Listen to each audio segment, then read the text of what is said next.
Insights is foreign policy expert Renato de Castro. Professor, thank you so much for joining us. What you just heard from the Chinese government, tough rhetoric. Is this another bullying tactic? No.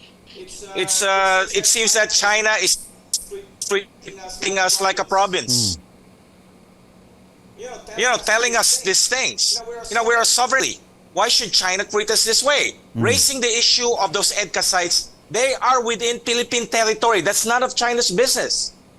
We don't build military structures in disputed waters. All those EDCA sites are within Philippine territory. So what's the issue here? And look at them. Look at how China has built up its military capability. It has spent about more than 8 to 10% of its gross national product on defense in the last 20 years.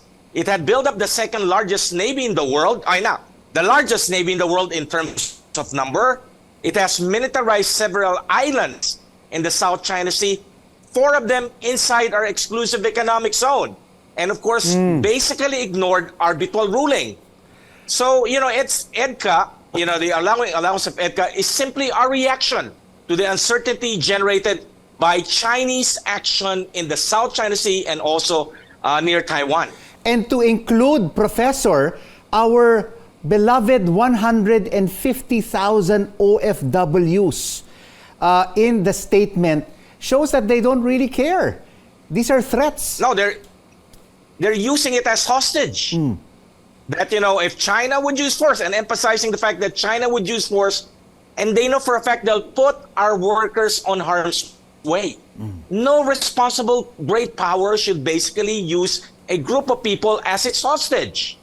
Now, this is really a classic. I agree with you. This is really bullying, and in a way, a very condescending attitude in a manner that, is looking at the Philippines like it's a province or a tributary kingdom of China. This is something that the government should actively address. So the government, the Marcos administration has not yet responded. How should they react if they would seek your advice to these statements, to these bullying statements from Beijing? First, explain to our people. What is crucial here is explain to our people why we are allowing more EDCA sites. Number one, of course, the primary reason here is we have to strengthen the armed forces of the Philippines. The decision to, of course, sign EDCA in 2014 and to increase the number of EDCA sites has to do with the need to shift our armed forces of the Philippines from internal security to external defense. This is a legitimate action of a sovereign state to have a credible military capability. And of course, one of these means to basically hasten that process is, of course, have these EDCA sites, which of course would provide infrastructures that will of course be built and funded by the Americans and will be owned by the Philippine government. For example, those sites are primarily air bases that will assist our Air Force as we build up our air defense capabilities. That's a legitimate action of the Philippines. And again, I would like to emphasize this. Those EDCA sites are all within Philippine territory. That's none of China's business.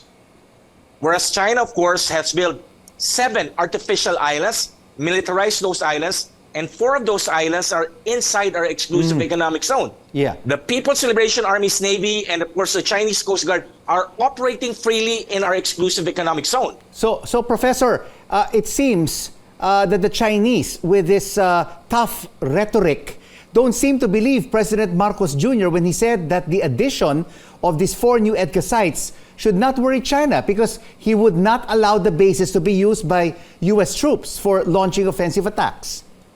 Yes, but in a way, from the Chinese position, even though sites are within the Philippines, we cannot build them. So again, this is a direct violation of our sovereignty. And again, this is a point regarding China. It's double standard. If China will build those structures, they say, in disputed territory, they say, it's within Chinese territory. So, they build missiles, they build the anti-access denial capabilities. They have basically blocked the entire Taiwan Strait and said, this is our territory. If we do it inside our territory, military exercise, or of course, add additional exercise, they are within Philippine territory. Professor, I'd like to jump in here I'd like to jump in here. We have about 30 seconds before the end of this interview. So with this statement of China, could we see the Beijing using force against Taiwan sooner than we think? I think they have a timetable for that. I have an idea what's their timetable. And they're basically creating the condition wherein, of course, they would apply that military capability if, from their perspective, if the conditions are right. Thank you so much for your insights, foreign policy expert Renato de Castro.